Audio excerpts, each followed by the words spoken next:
Hi friends, உங்கள் எல்லாரையும் நஸ்ரின் பாடசாலை சேனல் மூலியமாக வரவேற்கிறேன். இன்னைக்கு நம்ம ஒரு இம்பார்ட்டண்ட்டான எக்ஸாம் பற்றின வீடியோ தான் பார்க்குறேன். நீங்கள் எம்எஸ்சி முடிச்சிட்டிங்களா? உங்களுக்கு ஃபர்தராக லைஃப்பில் பிஹெச்டி பண்ணணும், ரிசர்ச்சில் பண்ணணும் ஒரு ஆர்வம் இருக்கா? அப்போ கண்டிப்பாக இந்த வீடியோ உங்களுக்காக தான். நம்ம எல்லாத்துக்குமே இந்த சிஎஸ்ஐஆர் எக்ஸாம் பற்றி தெரிஞ்சிருக்கணும். நம்ம எம்எஸ்சி படிச்சுட்டு இருக்கும் போது நம்ம மேம் எல்லாரும் இந்த எக்ஸாம் எழுதுன்னு சொல்லுவாங்க. ஏன்னா பிஹெச்டி கவர்மெண்ட் கொடுக்குற ஃபெல்லோஷிப்போட பண்ணா கண்டிப்பா இந்த எக்ஸாம் தான் கிளியர் பண்ணணும். அண்ட் ஸோ நம்ம இந்த எக்ஸாம் எழுதுவோம்னு சொல்லிட்டு நம்மளும் போய் உட்காருவோம் எக்ஸாம் ஹாலில். ஆனால் கொஷின்ஸ் அவ்வளோ டஃப்பாக இருக்கும். சரி, தடவை தான் படிக்காமல் போய் எழுதிட்டோம், அடுத்த தடவை படித்து போய் எழுதுவோம்னு எழுதுனா அப்பையும் டஃப்பாக இருக்கும். இப்படி நிறையா தடவை, ஒரு தடவை, 2 தடவை, 5 தடவை கூட சிஎஸ்சிஆர் எக்ஸாமுக்கு ட்ரை பண்ணிட்டு உங்களால் அந்த சிஎஸ்சிஆர் எக்ஸாம் மார்க்கை அச்சீவ் பண்ண முடியலையா? அப்போ இந்த எக்ஸாமை ஒரே ஒரு தடவை ட்ரை பண்ணி பாருங்க. கண்டிப்பா உங்களால இந்த எக்ஸாமை 2021ல கிளியர் பண்ணி கண்டிப்பா நீங்க பிஹெச்டி பண்ணலாம். இந்த எக்ஸாம் நிறைய அட்வான்டேஜ் இருக்கு ஃப்ரெண்ட்ஸ். ஸோ கண்டிப்பா இந்த வீடியோவை ஃபுல்லா பாருங்க. ஸோ இந்த எக்ஸாம் வந்து டிபிடி பெட்னு சொல்கிறோங்க, அதாவது department of biotechnology biotech eligibility test. நிறையா பேர் இந்த பேரை பார்த்துட்டு இது பயோடெக்னாலஜி கேண்டிடேட் மட்டும் தான் எழுத முடியும், நான் ஜுவாலஜி படிக்கிறேன், இல்லை நான் பாட்னி படிக்கிறேன், நான் பயோகெமிஸ்ட்ரி படிக்கிறேன், நான் மைக்ரோபயாலஜி படிக்கிறேன், என்னால் எழுத முடியாதுன்னு சொல்லுவாங்க. ஆனால் இதுக்கு வந்து நிறைய எலிஜிபிலிட்டி, நிறைய ரூல்ஸை வந்து இந்த 3 வருஷத்தில் ரிவைஸ் பண்ணியிருக்காங்க. இந்த எக்ஸாம் பற்றின உங்களுக்கு நிறைய இன்ஃபர்மேஷன் வேணும்னா இந்த dbtindia.gov.in அந்த வெப்சைட்டுக்கோ அல்லது rcb.res.in அந்த வெப்சைட்டுக்கோ போய் பார்த்துக்கலாம். ஸோ இந்த எக்ஸாம் யாருக்குன்னு பார்த்தீங்கன்னா, இது வந்து நீங்கள் ரிசர்ச்சை வந்து பயோடெக்னாலஜிலையோ அல்லது லைஃப் சயின்சஸ் ஃபீல்ட்லையோ பண்ணணும் அப்படின்னா கண்டிப்பாக இந்த எக்ஸாம் எழுதலாம். சரிங்களா? அதுக்கப்புறம் நீங்கள் கம்ப்யூட்டர் பேஸ்டு டெஸ்ட், அதாவது பயோடெக்னாலஜி எலிஜிபிலிட்டி டெஸ்ட் மூலிமா செலக்ட் பண்ணப்படுவீங்க. அதாவது சிஎஸ்சிஆருக்கு எப்படி நீங்கள் போய் கம்ப்யூட்டர் பேஸ்ட் டெஸ்ட் எழுதுறீங்களோ அதே மாதிரி தான் இந்த எக்ஸாமுக்கு எழுதுறீங்க. சரிங்களா? அது மாதிரி இந்த எக்ஸாமில் 2 category of merit list prepare பண்ணுவாங்க. சரிங்களா? அந்த கேட்டகரி நம்ம ஃபர்தர் வீடியோவில் பார்க்கலாம். அதுக்கப்புறம் இந்த எக்ஸாம்லேயுமே கவர்மெண்ட் ஆஃப் இந்தியாவோட ரிசர்வேஷன் ஸ்ட்ராட்டஜி, அதாவது நிறைய OBC, EWS, general, SC, ST and physically disable கேண்டிடேட்ல அது எல்லாத்தையுமே உங்களுக்கு வந்து இந்த ரிசர்வேஷன் வந்து இந்த எக்ஸாமில் நீங்கள் வந்து வாங்கிக்கலாம். அடுத்து வந்து மார்க்ஸ் பார்த்தீங்கன்னா, இந்த எக்ஸாமுக்கு அப்ளை பண்ண நீங்கள் ஜென்ரல், இடபிள்யூஎஸ், ஓபிசி கேட்டகரினா உங்கள் எம்எஸ்சி டிகிரியில் 60% ஆஃப் மார்க் வாங்கியிருக்கணும். SC, ST and differentially able கேட்டகரினா 55% ஆஃப் மார்க்ஸ் வந்து நீங்கள் வச்சுருக்கணும்.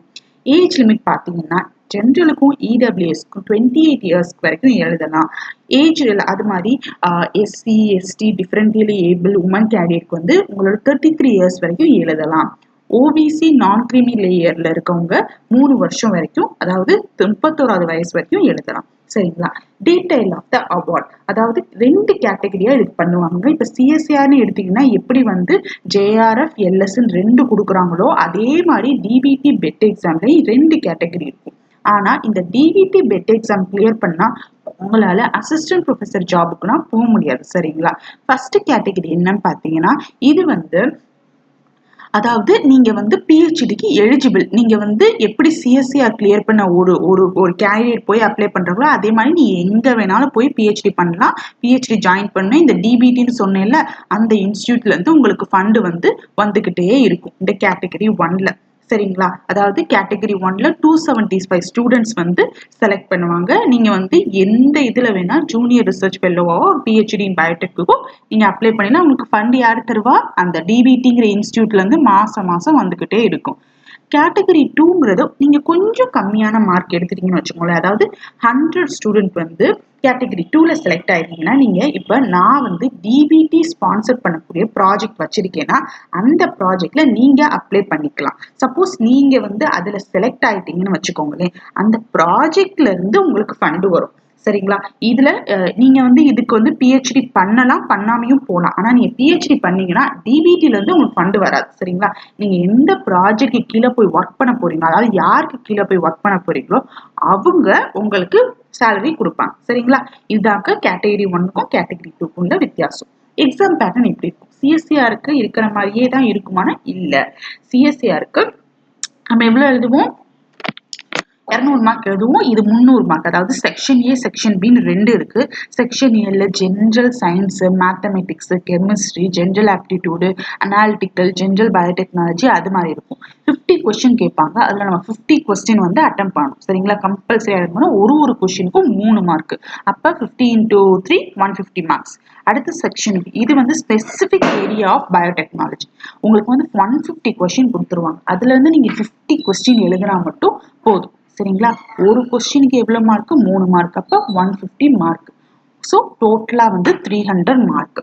சரிங்களா? இதை நீங்க பார்த்து பயந்துட வேணாம். ரொம்பவே ஈஸிங்க. நிறைய பேர் இது வேணாம், இது நம்மளால முடியாது அப்படின்னு சொல்லி நிறைய கன்ஃபியூஷன்னால இந்த எக்ஸாம் வந்து எழுதக்கூட மாட்டேங்கிறாங்க. பட் நம்மளோட வீடியோல நிறைய சீரீஸ் வரப்போது. அதுக்கு நீங்க என்னோட சேனலை சப்ஸ்கிரைப் பண்ணா மட்டுமே உங்களுக்கு நான் போடுற வீடியோ, அதாவது இந்த எக்ஸாம் பத்தின நம்ம நிறைய கொஸ்டின் பேப்பர் அண்ட் ஸோ எல்லாத்தையுமே எப்போ வந்து 2021ல டேட் அனௌன்ஸ் பண்ணுவாங்க எல்லாமே நம்ம படிக்க போறோம். சரிங்களா? அதுக்கு இந்த யூடியூப் சேனலை சப்ஸ்கிரைப் பண்ணி வச்சுக்கோங்க. நான் தமிழ்லையும் நடத்துவேன். இதே கான்செப்டை இங்கிலீஷ்லயும் இருக்கும். சரிங்களா? ஸோ நம்ம ஃபாலோ பண்ணலாம். அடுத்து வந்து எக்ஸாம் சென்டரும் அதே மாதிரி தான். இப்போ நீங்க தமிழ்நாட்டில் இருக்கீங்கன்னா மதுரை, சென்னை, கோயம்புத்தூர், திருச்சி, விருதுராஜ் அந்த மாதிரி எல்லா இடத்துலையுமே வந்து எக்ஸாம் சென்டர் வந்து இருக்கும். சரிங்களா? நீங்க வந்து எக்ஸாம் சென்டர் வந்து சென்னை அந்த மாதிரி, ஏன்னா அதுக்கு வந்து நம்ம போக்குவரத்து செலவு வந்து அது தனியா நம்ம எடுத்து வைக்கணும். சரிங்களா? எக்ஸாம் ஃபீயும் நம்ம அந்த எம்எஸ்சி படிக்கிற இதுல வந்து நம்ம பார்க்கணும். சரிங்களா? ஸோ எக்ஸாம் சென்டரும் ஆல் ஓவர் இந்தியால போடுவாங்க. இம்பார்ட்டன்ட் டேட்ஸ் நான் சொல்றேன். ஃபர்ஸ்ட் 2020ல என்ன நடந்துச்சுன்னு சொல்றேன். மோஸ்டா ஆன்லைன் ரெஜிஸ்ட்ரேஷன் வந்து ஏப்ரல் மாசத்துல தொடங்கிடுவாங்க. சரிங்களா? அதுவும் கோவிட் டயத்துல இது பண்ணது. ஆன்லைன் ரெஜிஸ்ட்ரேஷன் ஒரு மாசத்துலயே க்ளோஸ் பண்ணிடுவாங்க. பெட் எக்ஸாம் வந்து ஆக்சுவலா ஜூன் 30 நடக்கல.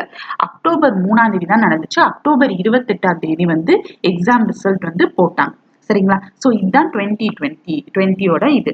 2021க்கு தேர்ட் வீக் ஆஃப் பிப்ரவரியில வரும்னு சொல்லியிருந்தாங்க. பட் இன்னும் வந்து வரல. Maybe first week of March வரை நான் வந்தா கண்டிப்பா உங்களோட ஷேர் பண்றேன். நம்ம எப்படி அப்ளை பண்ணலாம், என்னென்ன டாக்குமெண்ட்ஸ்லாம் வச்சு அப்ளை பண்ணலாம் எல்லாமே பார்க்கலாம். சரிங்களா? அதுக்கடுத்து லாஸ்ட் டேட் வந்து 4th week of March. Admit card வந்து அடுத்த வீக்லயே இது பண்ணிடுவாங்க. பெட் எக்ஸாம் மோஸ்டா ஏப்ரல் மாசத்துல நடக்கும். எப்படி வந்து சிஎஸ்சிஆர் எக்ஸாம் ஜூன் டிசம்பரோ அது மாதிரி இந்த பிஇடி எக்ஸாம் வந்து ஏப்ரல் மாசத்துல நடக்கும். சரிங்களா? அனௌன்ஸ்மெண்ட் ஆஃப் ரிசல்ட் வந்து மே மாசத்துல நடக்கும். இது வந்து ஜென்ரலா வந்து ஜான்வரி பிப்ரவரிலாம் இது பண்ணுவாங்க. அதுக்கப்புறம் நீங்க பயோடெக்லயோ அல்லது அப்ளைட் பயாலஜிலயோ ரிசர்ச் பண்ணா உங்களுக்கு இந்த எக்ஸாம். சரிங்களா? அது மாதிரி நீங்க வந்து ஒரே ஒரு அப்ளிகேஷன் ஃபார்ம் தான் இது பண்ணணும். ஆர்சிபினா ரீஜனல் சென்டர் ஆஃப் பயோடெக்னாலஜி. இதுதான் வந்து அந்த இது அப்ளிகேஷன் எல்லாத்தையுமே வந்து பார்த்துக்கோ. நீங்க என்ன டவுட்னாலுமே இந்த பர்டிகுலர் ஆர்சிபி தான் வந்து எல்லாத்தையுமே கேரி ஓவர் பண்ணும். இப்போ எப்படி கேட் 2021ல ஐஐடி பாம்பே இன்வால்வ் ஆயிருக்கு, அது மாதிரி இது வந்து இன்வால்வ் ஆயிருக்கு. சரிங்களா? அதுக்கடுத்து எல்லாமே நீங்க எலிஜிபிலிட்டி பத்தி நான் தனியா ஒரு வீடியோ போடுறேன் ஃப்ரெண்ட்ஸ். ஏன்னா நிறைய பேர் இது பயோடெக் மட்டும் தான் எழுத முடியும், நான் ஜுவாலஜி படிக்கிறேன் என்னால் எழுத முடியாது, நான் பாட்னி படிக்கிறேன் என்னால் எழுத முடியாதுன்னு சொல்லுவீங்க. ஆனா நம்ம எலிஜிபிலிட்டி கிரைட்டீரியா பத்தி தனியா ஒரு போடலாம். சரிங்களா? அதுக்கடுத்து கேர்ஃபுல்லா இதுக்கு அப்ளை பண்ணணும். ஏன்னா நீங்க திடீர்னு எக்ஸாம் சென்டர் வந்து இல்லைங்க என்னால் மாற்றணும் எக்ஸாம் சென்டர் அப்படின்னா நீங்க வந்து சொல்லவே முடியாது. ஓகேவா? அது மாதிரி நீங்க ஒரு valid mail ID, mobile number கொடுத்தாகணும். அது மாதிரி நீங்க அப்ளை பண்ணும்போது உங்களுக்கு போட்டோ, சிக்னேச்சர், பர்த் சர்டிபிகேட், அடுத்து வந்து அந்த குவாலிஃபை எக்ஸாமினேஷனோட மார்க் ஸ்டேட்மெண்ட், அதுக்கடுத்து அந்த எஸ்சி எஸ்டி ஓபிசி சர்டிபிகேட் எல்லாத்தையுமே ஸ்கேன் பண்ணி ரெடியா வச்சுக்கோங்க. இப்போ நீங்க ஓபிசி கேட்டகரி இது பண்ணீங்கன்னா கண்டிப்பா வந்து அந்த உங்களோட சர்டிபிகேட்டை வந்து ரெடியா இப்பவே வாங்கி வச்சுக்கோங்க. உங்களுக்கு தெரியும் ஓபிசி சர்டிபிகேட் வாங்குறது எப்படி. ஸோ அதுக்கு வந்து 1 வருஷம் தான் வேலிடிட்டி இருக்கும். நீங்க வந்து ரெனியூ பண்ணி கூட வச்சுக்கோங்க.